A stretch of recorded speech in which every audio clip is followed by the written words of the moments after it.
Otro asunto, sí, otro asunto que también resultó ser muy interesante, sí, que donde el juego era hablar sobre un homicidio o un suicidio, sí, entonces aquí la pregunta era cómo podemos demostrar.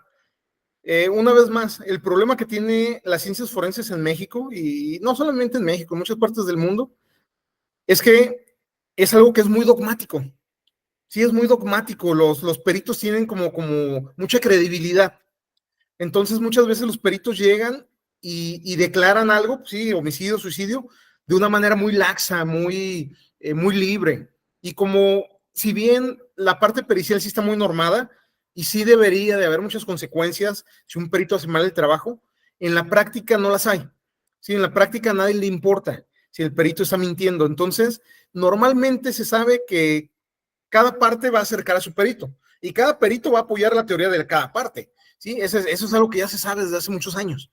¿Sí? Entonces, los mismos jueces entienden eso y eso demerita mucho el trabajo, ¿sí? Pericial. ¿Por qué? Porque el perito va a ser tan sencillo que se pare y diga, es que es suicidio. Y de una serie de argumentos imaginarios y complicados de entender que no se pueden sustentar en nada. ¿Sí? Entonces, parte de nuestro objetivo como laboratorio, parte de nuestro objetivo como licenciatura, es quitar esa tendencia y dotarlos de las herramientas necesarias para que puedan resolver. En este caso, nosotros tenemos un grupo de estudiantes en la noche, en una fiesta. Ese grupo de estudiantes es un grupo de estudiantes de una carrera. Sí, hay que poner cualquier carrera, hay que poner medicina. ¿Sí? Es el grupo de amigos, no es todo el grupo, no es todo el salón. Sí, es el grupito de amigos cercanos. Son varios, son como 10, 12 amigos cercanos que toda la carrera han estado juntos.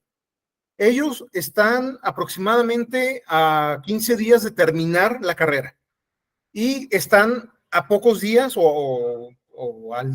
sí, pues están en temporada de exámenes finales. Ellos deciden juntarse en una reunión de amigos.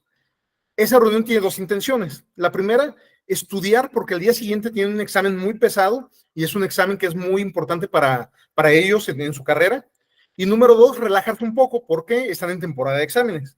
Sí, entonces este grupito de 10, 12 amigos se juntan en el departamento de uno de ellos, ¿sí? Para medio estudiar, medio relajarse y prepararse para esa temporada de exámenes, terminar y graduarse. El amigo con el que se juntan tiene un departamento en el piso número 13, ¿sí? En un edificio importante. Este edificio es un edificio medio lujoso, ¿sí? Medio lujosón. Los departamentos están dando a un pasillo, a un túnel central. ¿Sí? Eso quiere decir que si tú estás en cualquier piso, en medio hay un túnel. ¿Sí? Hay un túnel que te conecta a través de balcones, ¿sí? De balcones comunes.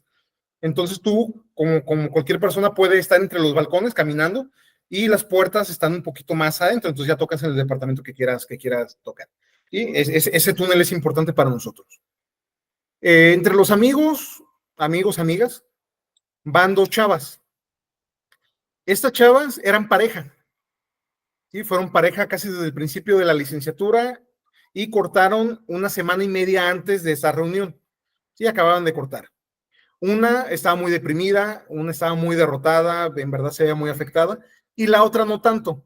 De hecho, la otra, en algunas pláticas con otras amigas de ella, había externado que la parte lésbica como que no le atraía mucho, sí, que en algún momento quería experimentar cosas diferentes.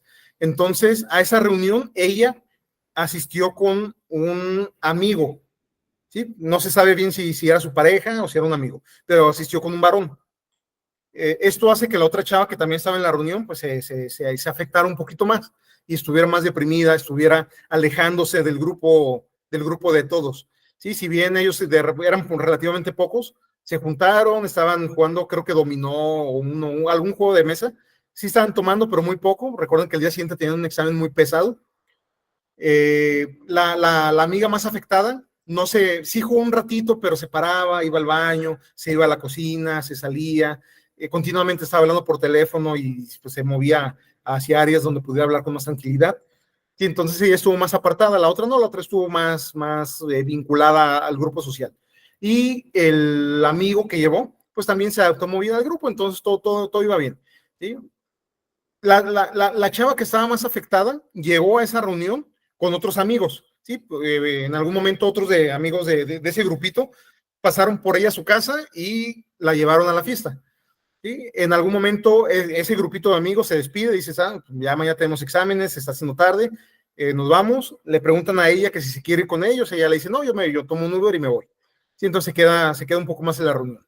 Sí, sigue la reunión caminando, estamos hablando de que estamos llegando a las 11 de la noche más o menos, y en algún momento la chava que está más afectada habla con la otra y la invita a salir del departamento, sí, para platicar. Entonces, las dos salen, como en toda la reunión nunca hubo violencia, nunca se faltaron al respeto, sí sentían como esa presencia incómoda entre las dos. Sí, todos percibieron como esa incomodidad, pero fuera de esa incomodidad no hubo nunca ninguna agresión, no hubo gritos, no hubo nada, siempre hubo mucho respeto entre las dos. Sí, simplemente presencia incómoda, nada más.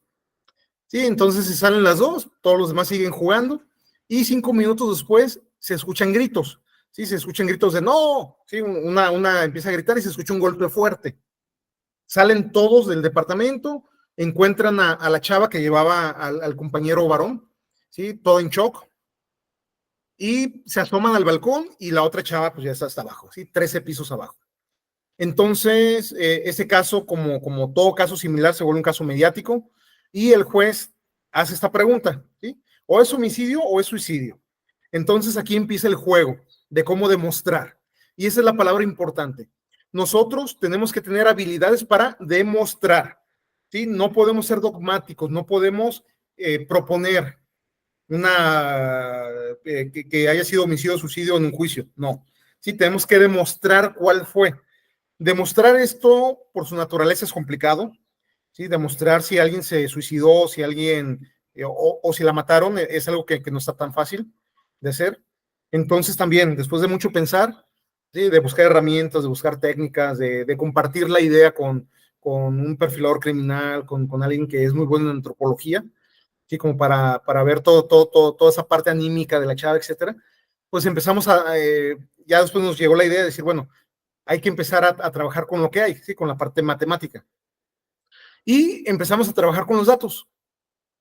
Como mucho en México mágico, no existen muchas pruebas forenses, ¿sí? Otra cosa importante. Pasa eso, ya.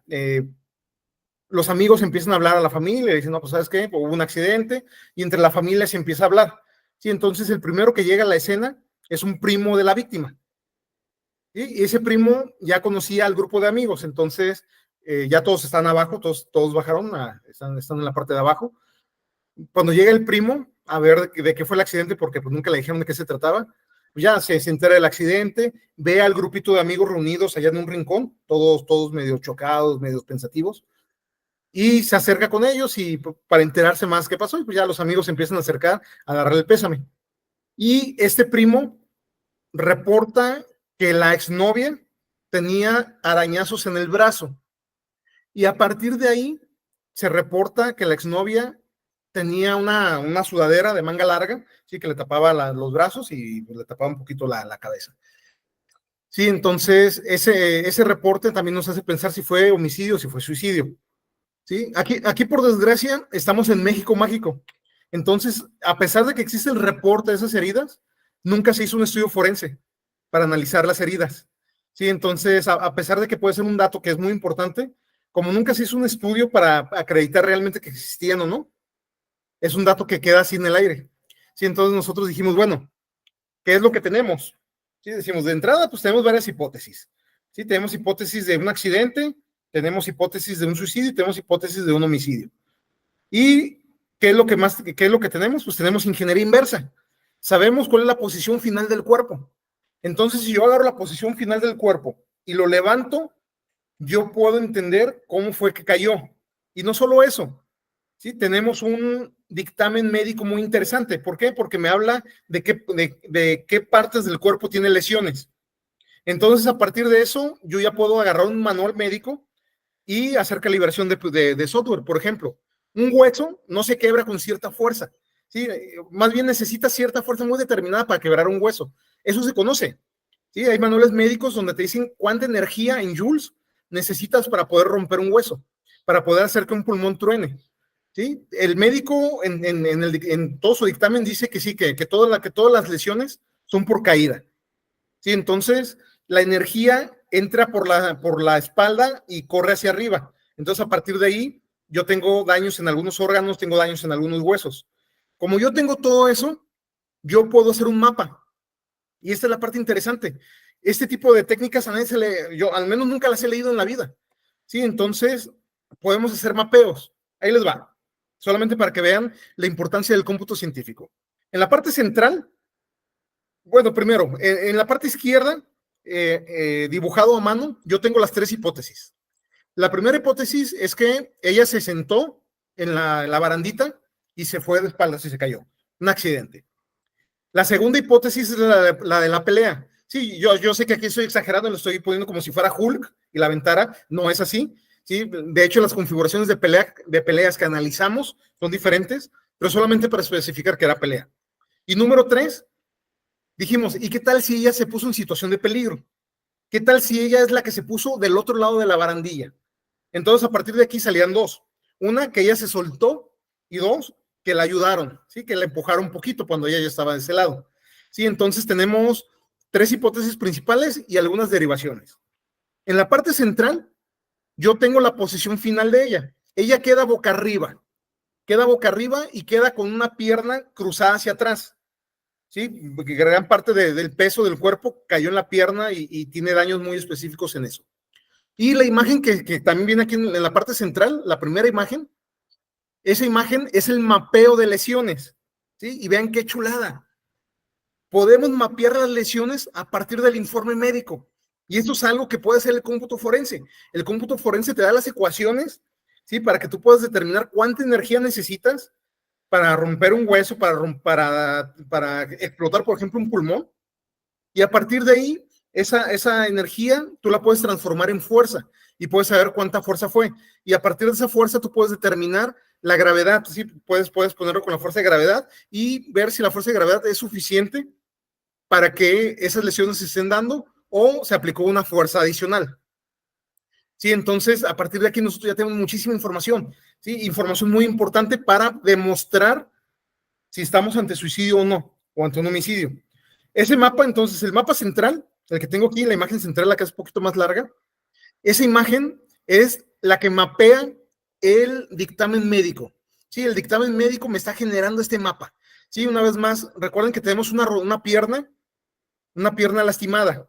Entonces, esta pierna lastimada, aquí está, ¿sí? Se ven las lesiones en la pierna. Un brazo se lastimó más que el otro. Eso quiere decir que cayó un poquito chuequita de lado, ¿sí? De tal manera que un codo pega primero que el otro codo y hay lesiones. Sí, tengo lesiones pues en la parte de la cadera, tengo lesiones aquí en la parte de los hombros, etcétera, etcétera. Y las 3 imágenes que tengo a un lado son imágenes que obedecen a cada una de las hipótesis. Sí, la primera imagen obedece a la primera hipótesis de la caída, la imagen 2 es la hipótesis central y la imagen 3 es la hipótesis de la situación de peligro. Si vemos bien la imagen, la central, de repente hay algo que salta a la vista y que viene siendo la cabeza. ¿Sí? ¿Por qué la cabeza no está en rojo? ¿Qué significa que la cabeza no esté en rojo? ¿Sí? De entrada, si ya estamos empezando a leer esto, significa que no pegó con la cabeza. Ella pega con los hombros. Eso quiere decir que en su caída se cayó hacia atrás, la cabeza se levanta poquito. Lo que es normal en una caída que vas hacia atrás, el cuerpo se encorva poquito. Yo sé que de repente alguien decía, ¿qué tal si se cae de frente y da la vuelta en el aire y luego cae de espalda? Y la respuesta es no, eso no ocurre. ¿Sí? Eso ocurre con los atletas olímpicos. ¿Sí? Con los nadadores, con los que se lanzan clavados. ¿Por qué? Porque son personas entrenadas. Tienen el cuerpo entrenado para hacer sus movimientos. Los músculos obedecen a eso. Una persona normal, ¿sí? Esos movimientos no los hace. Requieres mucha energía, mucha fuerza. Aparte, nosotros calculamos, ¿sí? ¿Cuánto tiempo tardaría en caer un objeto por caída libre desde arriba hasta abajo? ¿Sí? Que sería como la caída más lenta. Si tú le imprimes fuerza, va a caer más rápido. Sí, entonces la más lenta, el umbral más lento es la caída libre. Y tarda aproximadamente poquito más de 2 segundos. ¿Sí? 1, 2. Fue el tiempo que tardó en caer. No va a girar, no va a dar vueltas, eso no va a pasar. ¿Sí? Así como como se soltó o como fue arrojada, pegó en el piso. Entonces, eso nos permite levantarla y la podemos levantar a partir de las lesiones. Yo sé que la primera parte que pega no es la cabeza, ¿sí? Son los hombros. La cabeza iba poquito hacia adelante. Tiene sentido con la caída. Cae una pierna atrás, gran parte del peso que hay sobre la pierna tiene lesiones muy fuertes sobre la pierna. Si nos vamos a la primera hipótesis, donde ella se sube a la barandilla, de entrada, como dato importante, la barandilla mide 1,45 y ella mide 1,60. Eso quiere decir que la baranda le llega casi a la clavícula, ¿sí? Solamente sale la cabeza. Y su pareja mide casi lo mismo que ella, ¿sí? 1,62.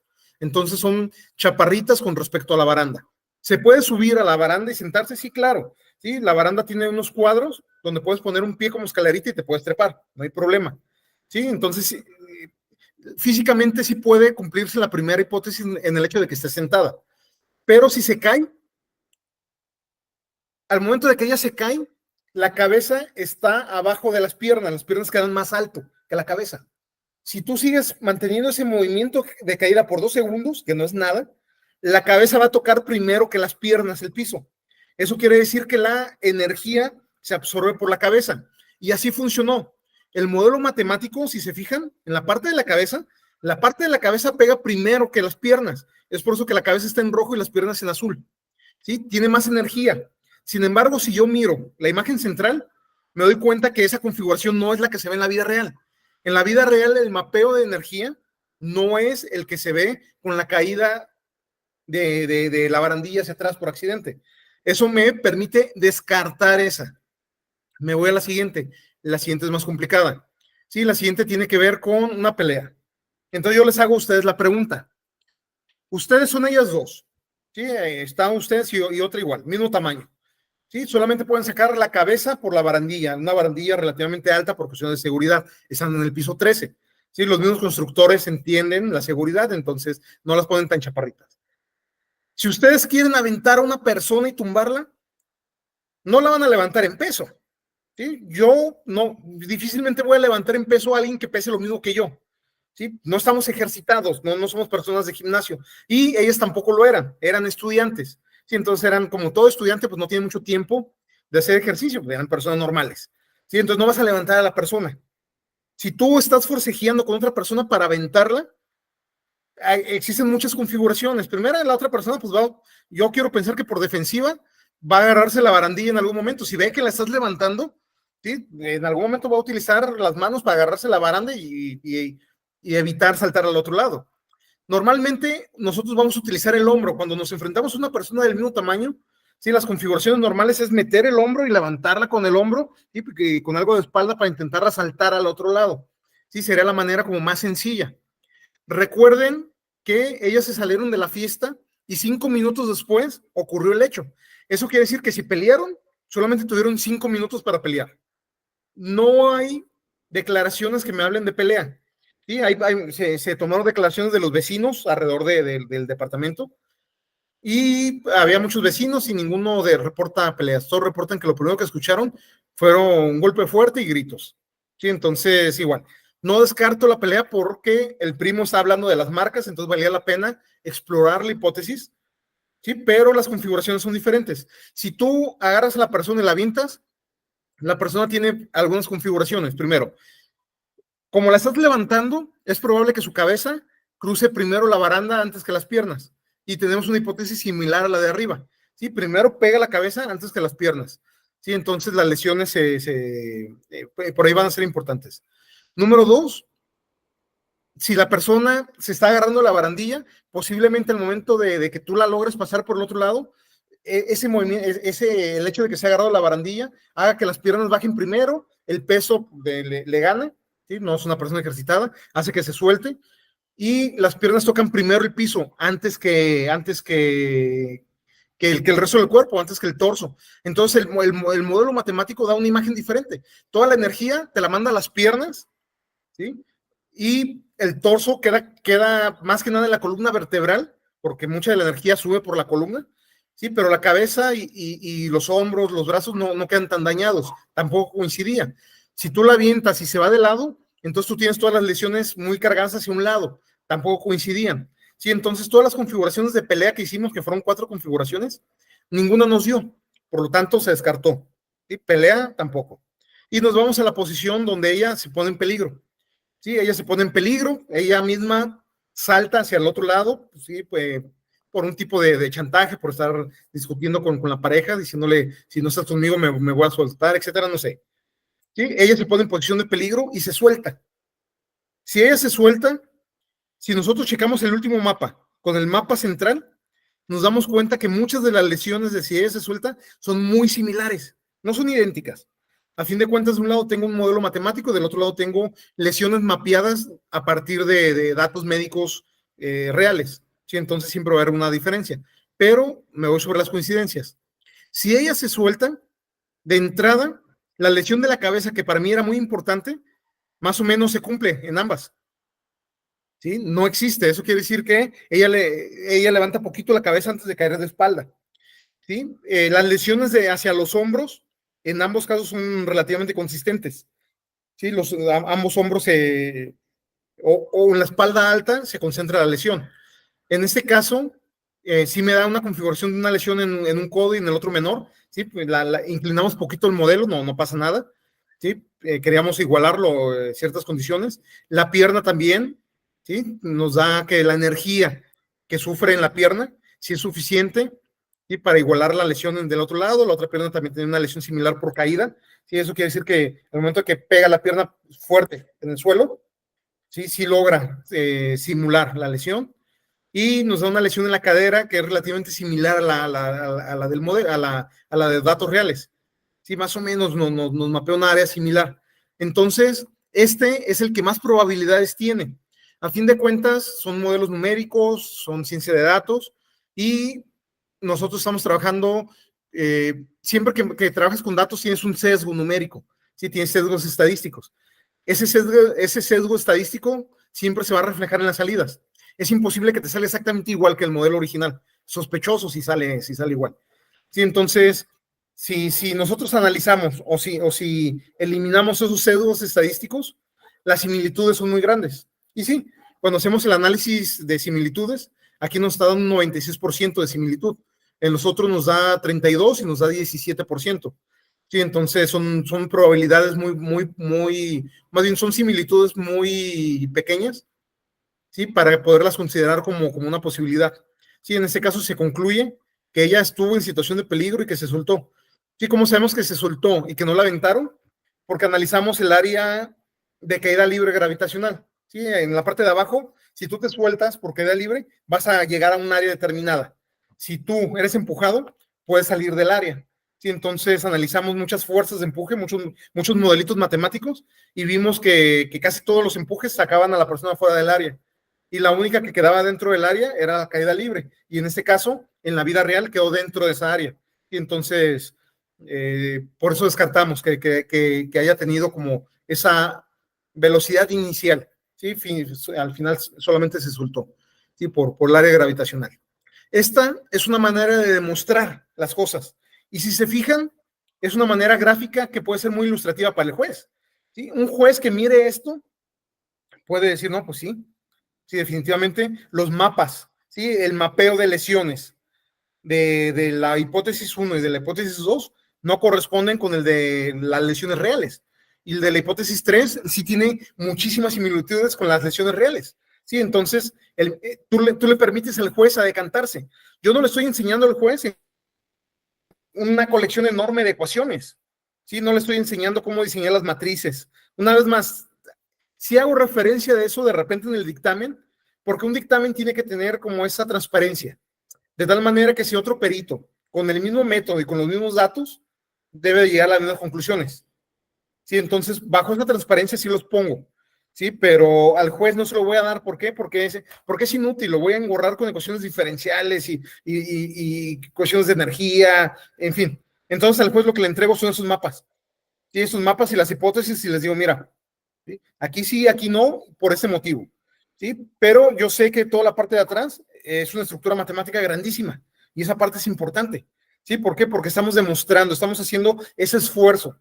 A fin de cuentas, si yo me paro en juicio y digo homicidio o digo suicidio, voy a afectar a alguien, ¿sí? Si yo digo que fue suicidio y me equivoco, la víctima va a quedar, va a seguir siendo víctima. ¿Sí? ¿Por qué? Porque su asesina va a quedar libre. Y si yo digo que fue homicidio y no lo fue, voy a meter a una persona a la cárcel que no lo merecía. Entonces, si bien nosotros no somos jueces, en la vida real, en juicio, somos como mini jueces. ¿Por qué? Porque mucho de lo que nosotros digamos, el juez lo va a tomar para poder emitir la sentencia. ¿Sí? No, lo que decimos no es algo tan laxo, no es algo que pase desapercibido. Si realmente cuando nosotros hablamos en juicio, sí estamos influyendo en el resultado. Es por eso que tenemos que esforzarnos. ¿Sí? No podemos, así lo menos que podemos hacer es hacer un mal trabajo. Eso creo que éticamente no debe de existir. Ok. Otro caso, similar, técnicas diferentes. ¿Sí? Ahora me está hablando de un homicidio o de un accidente. ¿Sí? No meramente suicidio, un accidente. ¿Sí? En este caso tenemos una niña chiquita, 2 años de edad, vive en una situación económicamente precaria. ¿Sí? El papá, la mamá ni siquiera son esposos, son pareja que se conocieron como 2 meses antes. Ambos de situación económica baja a baja, muy grave. Trabajan en campos de cultivo de papaya en una zona rural muy pobre. Y en algún momento llegan en la noche a la Cruz Verde con la niña inconsciente. Sí, entonces ya los médicos le dan primeros auxilios a la niña, la recuperan un poquito, pero horas después la niña muere. Y cuando el médico que atendió a la niña, le encontró o reporta algunas lesiones que para él eran importantes. Sí, él dice, no, pues sabes que esta niña murió por el síndrome del niño sacudido. Para los que no saben cuál es el síndrome del niño sacudido, aquí pongo el dibujo. ¿Sí? Es cuando un adulto agarra a un menor y lo sacude. Esa sacudida en menores de edad, en niños muy pequeños, produce lesiones en el cerebro. Sí, hacen que el cerebro se mueva y el cerebro pega dentro del cráneo, pega en la parte de enfrente, en la parte de atrás, y produce lesiones, sí, produce hemorragias. Entonces, si no son atendidas, pues esas hemorragias llevan a la muerte al menor. Sí, entonces ese médico lo infiere de esa manera. Él dice, ¿sabes qué? Por experiencias que me ha tocado, pues yo creo que, o yo siento que fue el síndrome del niño sacudido. Y Fiscalía agarra ese caso. Sí, agarra ese caso y agarra esa teoría. Dice, no, pues si el médico está diciendo que fue niño sacudido, fue niño sacudido. Es importante señalar que ese médico no hizo la autopsia, sí, simplemente dio los primeros auxilios.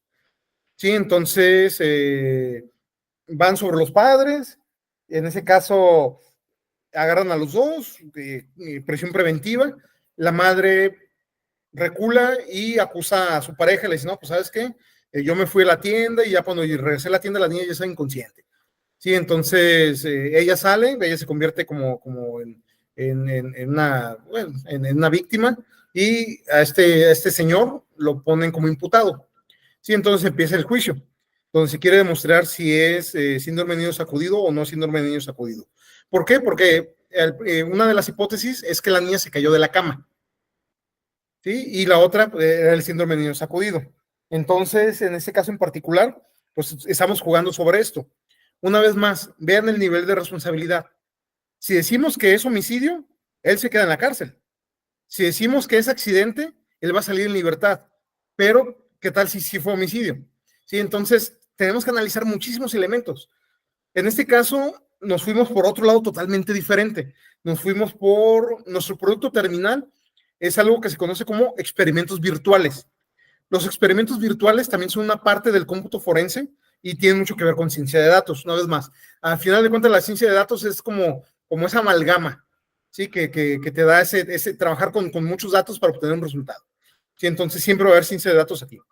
Pero el producto no era una imagen estática, no era un mapeo, como en el caso anterior. Sí, aquí era un experimento virtual. Es algo que es un poquito más dinámico. Para hacer este experimento virtual se tuvo que hacer muchísimo trabajo. Sí, este es uno de los casos, creo que de los más complicados que me ha tocado trabajar. ¿Sí? Determinamos el movimiento en el cerebro, ¿sí? Entonces agarramos ecuaciones de péndulo, ecuaciones de osciladores armónicos, para ver cómo se movía el cerebro dentro del cráneo. ¿Sí? Entonces, para eso nosotros primero tuvimos que reconstruir 3D el cráneo de la menor, no cualquier cráneo. ¿Sí? Tenía que ser el cráneo de la menor sí o sí.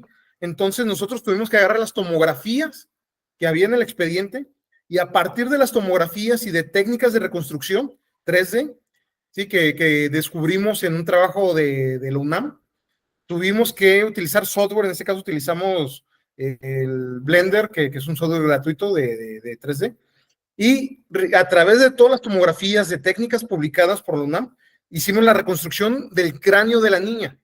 ¿Sí? Ya que hicimos la reconstrucción del cráneo de la niña, le pusimos un cerebro y le empezamos a dar jalones al a este modelo 3D, este modelo computacional.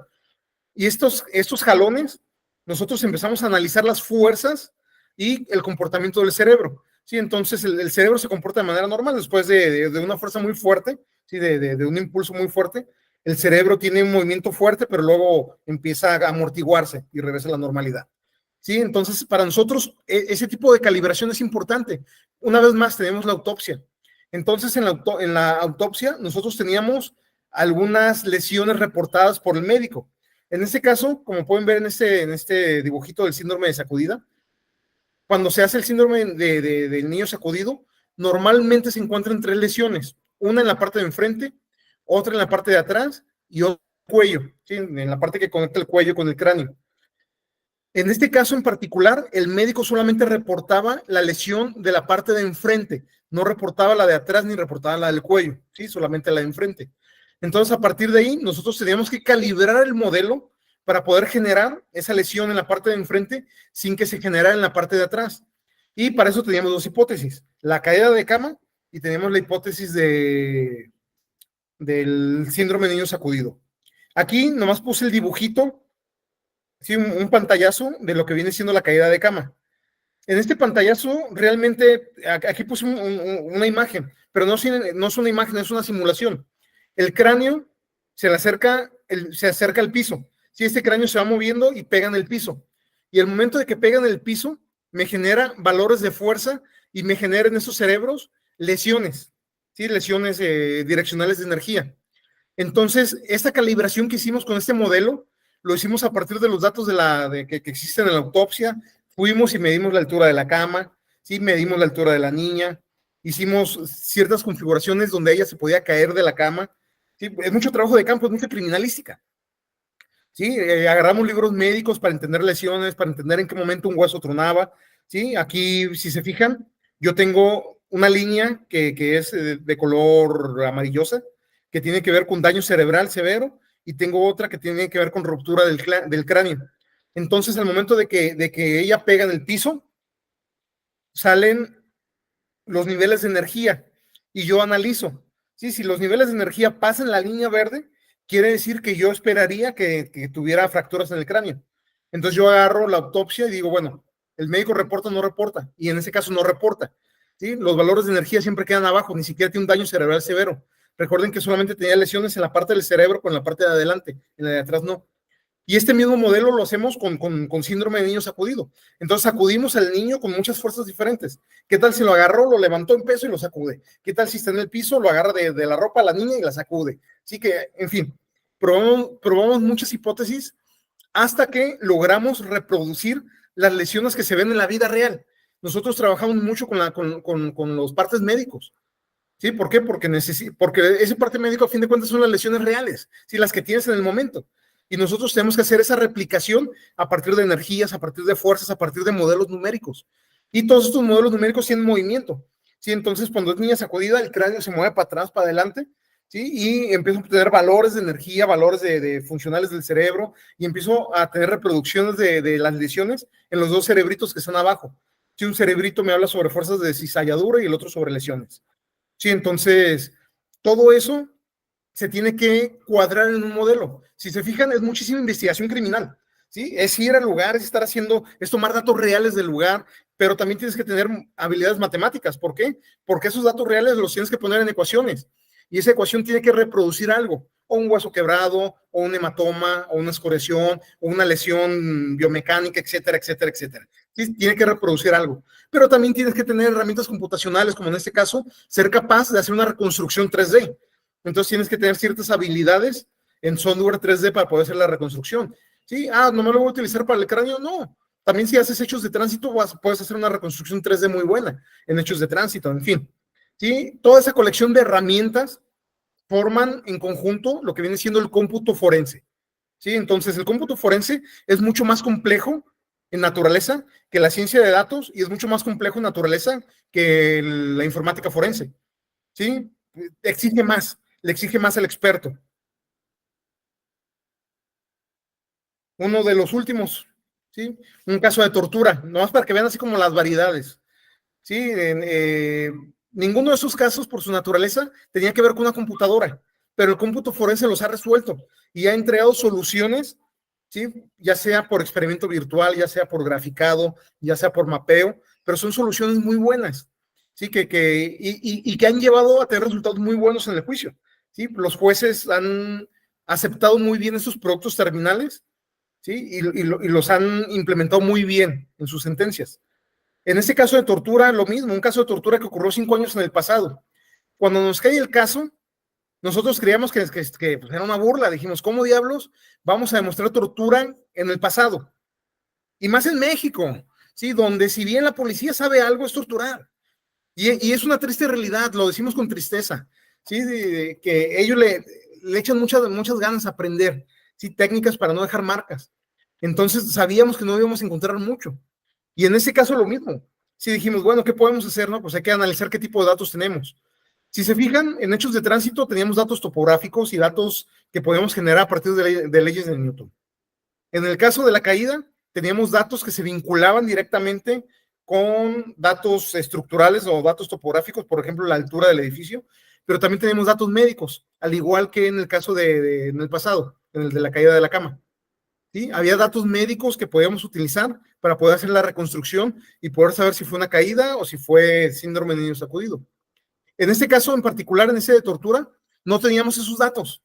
¿Por qué? Porque el hecho ya había ocurrido hace mucho. En ese caso en particular teníamos fotos, teníamos muchísimas fotografías.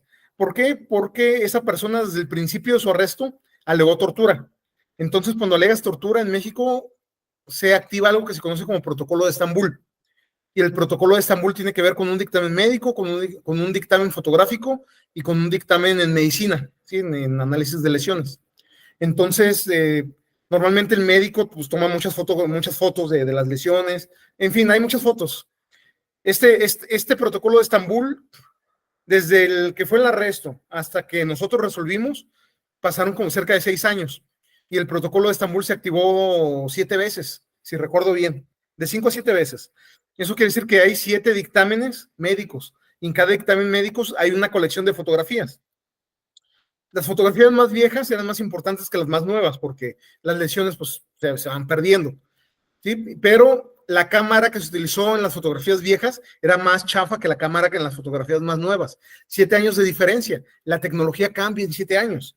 Sí, entonces nosotros teníamos muchísimas fotos, teníamos una colección fotográfica impresionante, pero no teníamos más datos que eso. Sí, los datos médicos que acreditaban eran muy extraños, no nos servían mucho. ¿Sí? ¿Por qué? Porque no había lesiones aparentes. Entonces los médicos también tuvieron que recurrir de repente a ser un poquito ambiguos para poder emitir los dictámenes. Entonces nosotros teníamos imágenes, un dato diferente al dato que teníamos en los otros casos. Sí, y aquí empieza la pregunta, decimos, bueno, las imágenes pueden ser analizadas a partir de técnicas de ciencias de datos. Sí, claro. A fin de cuentas, una imagen es una representación matemática de colores. Si esa imagen yo la puedo pasar por técnicas computacionales y puedo obtener matrices numéricas.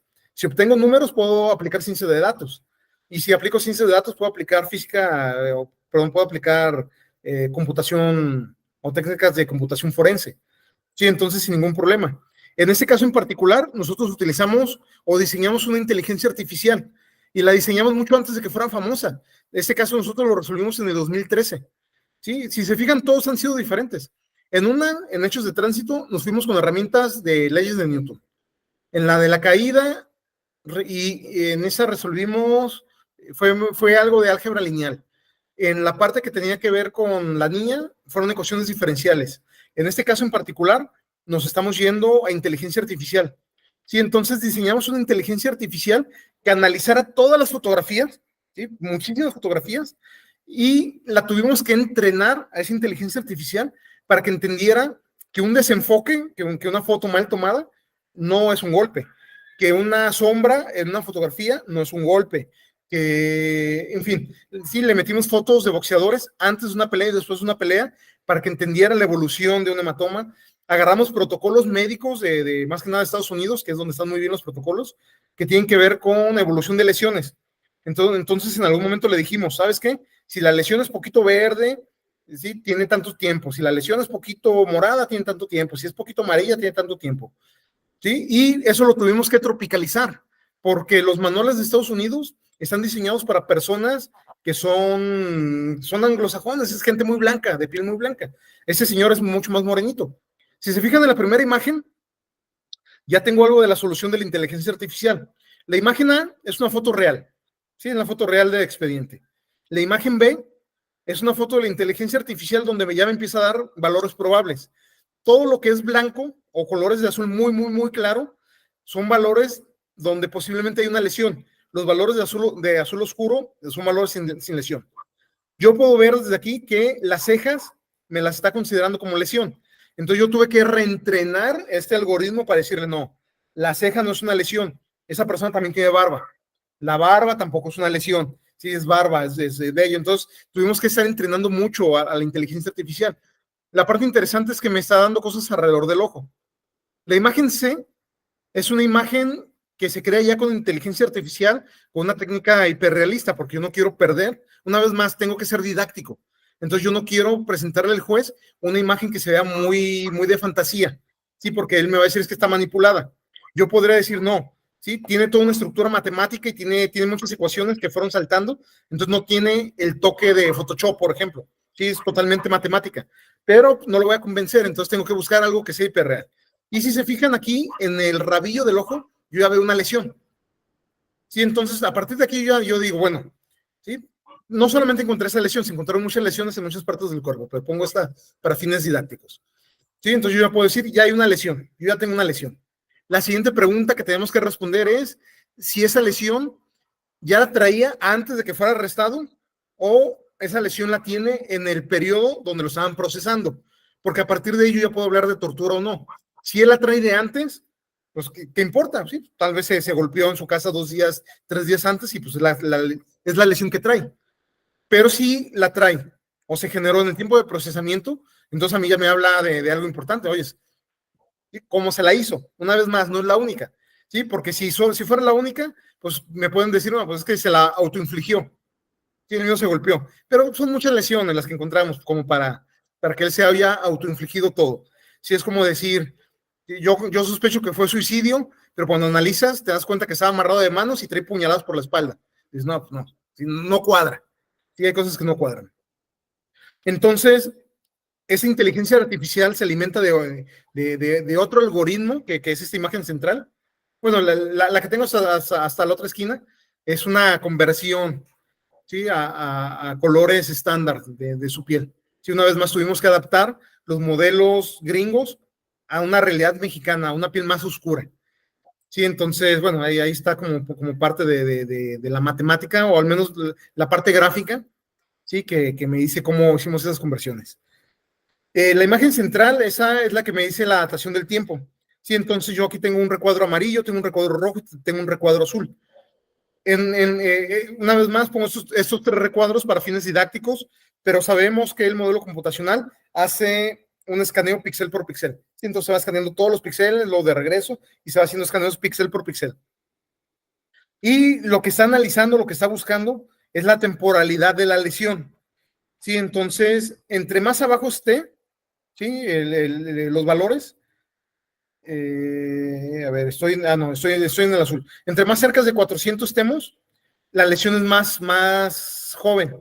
Sí, entonces, si me voy a la parte amarilla, sí, la parte amarilla aquí la puse porque es un área de calibración. Aquí yo sé que no hay lesiones. Entonces, se fijan, la curva amarilla está muy cerca de los 100, está muy abajo. Sí, entonces esta es una curva de calibración. Si me voy a la parte roja, si me voy a ese escaneo que está pasando por el párpado de la parte de arriba, me doy cuenta que empieza a hacer el escáner, me manda, por ejemplo, aquí en el rabillo del ojo, en la parte de arriba, me dice que tiene lesiones que son relativamente jóvenes, relativamente con una temporalidad de 1 hora aproximadamente. Luego me voy metiendo más hacia lo que viene siendo el párpado, se cae, me dice que no está encontrando nada. Luego voy saliendo y voy a esa parte interna de la nariz, ¿sí? Y me manda también lesiones que tienen poco tiempo, que tienen aproximadamente 1 hora. Luego me voy a la parte de la nariz, esta parte central, la línea se baja, ¿sí? Me dice que no hay lesiones. Y luego me voy al otro ojo y me están marcando lesiones que tienen de entre 3 horas a menos, ¿sí? Luego me voy a la línea que es la azul. Y la azul me dice lo mismo. Cuando llego a la parte donde tiene la lesión evidente, sí me está diciendo que tiene menos de 1 hora. Sí, luego me voy un poquito más hacia el párpado, también a la parte interna. Me está diciendo que sí tiene lesiones. Llego a la nariz, no tiene lesiones en la nariz. Me voy al otro ojo y sí tiene lesiones. Eso quiere decir que lo morado que tengo en la parte de abajo, ¿sí? No son ojeras, ¿sí? El software, bajo ese código de color de evolución de una lesión, lo está entendiendo como golpes, como que son moretones. Sí, entonces a partir de estas fotos y a partir de este análisis que se hace con inteligencia artificial, nosotros podemos demostrar que sí hubo tortura, que esa persona estaba golpeada cuando se le tomaron esa foto. Y en esta foto él tiene un letrero, sí, tiene el número, lo están procesando. Eso quiere decir que si tiene menos de 1 hora esas lesiones, él ya estaba, ¿sí? en posesión o ya estaba en resguardo de la autoridad. Eso quiere decir que sí tiene sentido las lesiones con la declaración que él da de tortura. Y se demostró la tortura, lo cual sí nos sorprendió porque era un caso muy viejo.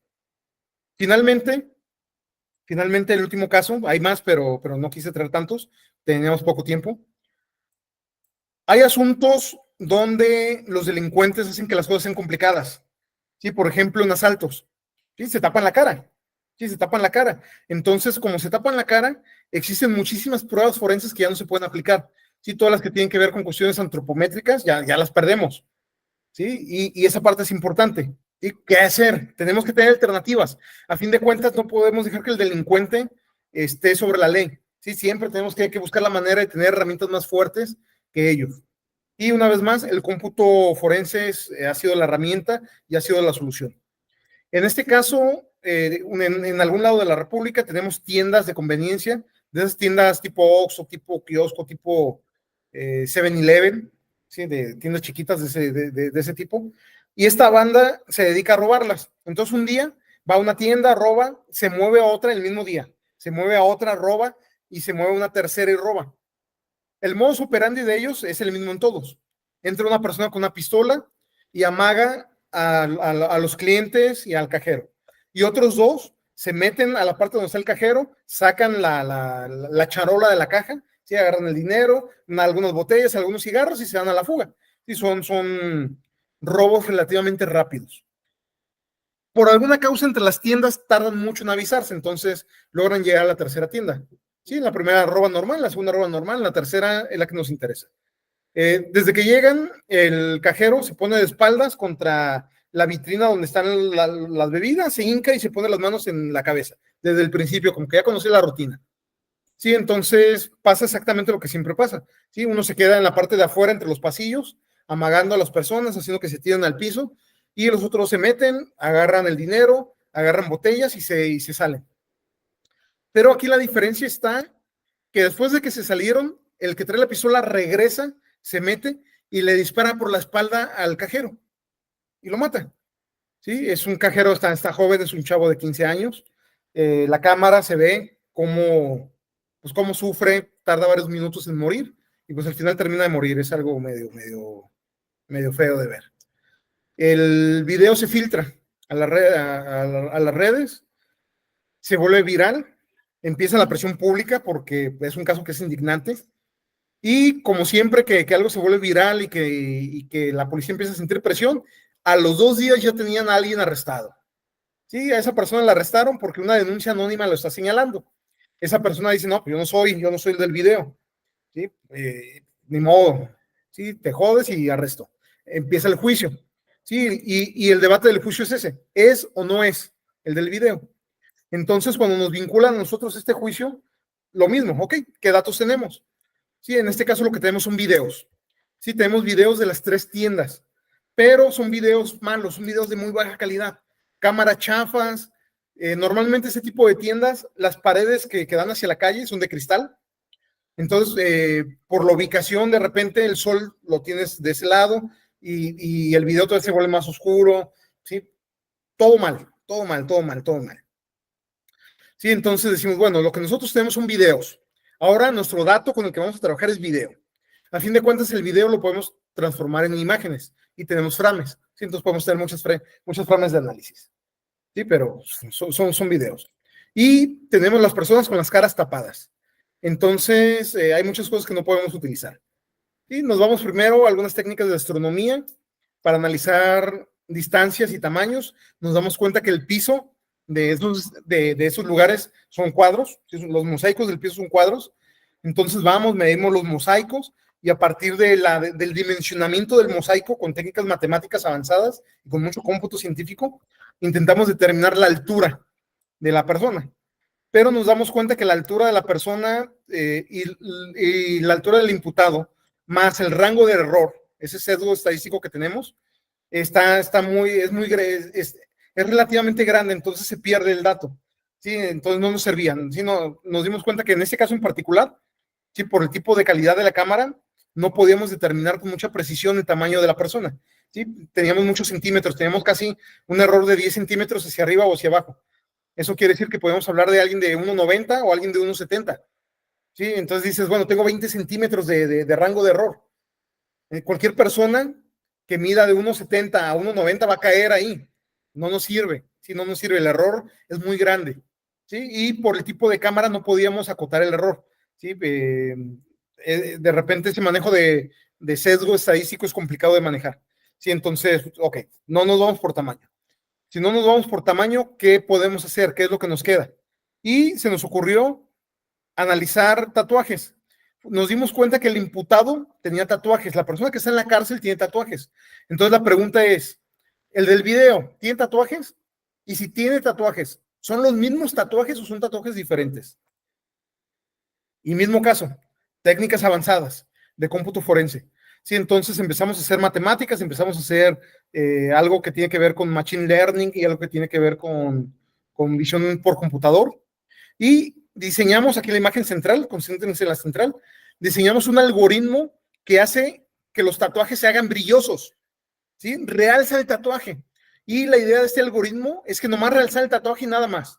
Si nos vamos a la primera imagen, nos dimos cuenta que el imputado tenía una lesión muy grande en el brazo, sí, una lesión que se hizo en el trabajo. Y nos damos cuenta que el algoritmo no realza la lesión. Sí, entonces para nosotros eso era importante. No quiero que realce cualquier cosa, yo quiero que realce los tatuajes.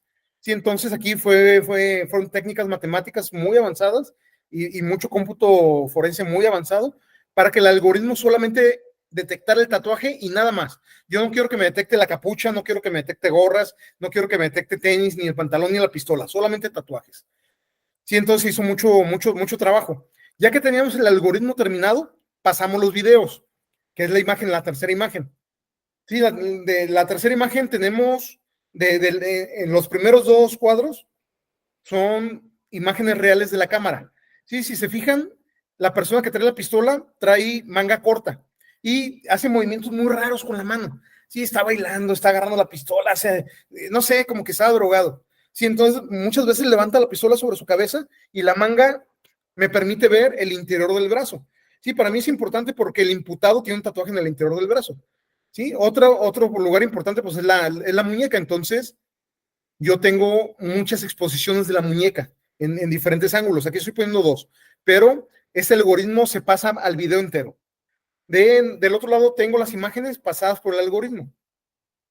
¿Sí? Y si pueden ver ustedes, en la parte interna del brazo no se ve el brillo.